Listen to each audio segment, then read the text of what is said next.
800 tonna paxta var endi. 800 tonna. 400 tonna shift chiqadi, 406 tonna chiqadi. O'sha eksport tayyor.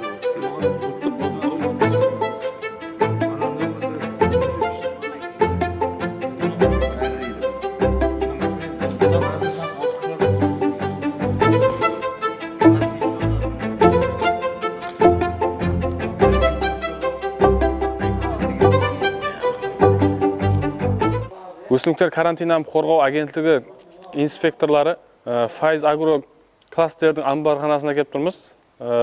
Bu yerimizda chigitlarimiz tuksizlantiruv жұмыстар alib borib turibdi. Ham bizlar inspektorlar monitoring жұмыстарын alib boramiz. Monitoring жұмыстарimiz alib borishimizdan sebep kasalliklarga, ziyon keslerге qarshi kurash rejalarini alib borib, darlov жұмыстар alib boriladi. Ham grafik bo'yicha monitoring жұмыстары o'tkazilib turadi. Ziyon kes barmi, yo'qmi, kasalligi barmi, yo'qmi, sonni aniqlab kundalikda monitoring жұмыстары alib boriladi. Биылғы жылда Қарақалпақстан Республикасында 80 мың гектар майданға пақта егу режелестіріліп, бұл сортлардан Сұлтан, Равнақ 1, Равнақ 2, S47-27, S47-28, 50-18, Шымбай 50-18, әмде басқа да жергілікті сортлардан ұлымаластырып айтылғанда 41.645 гектар майданға, әм және Қытай мемлекетінен алып келінетұғын сортлардан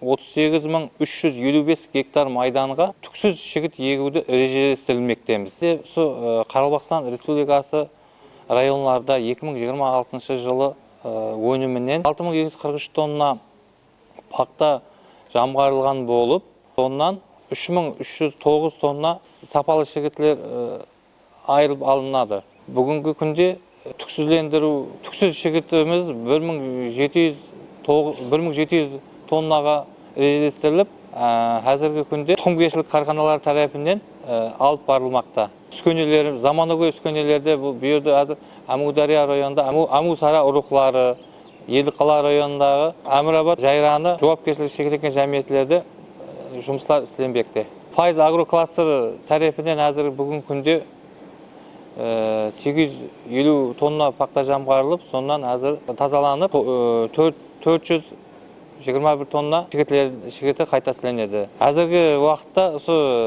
тазалау жұмыстары давам етпекте.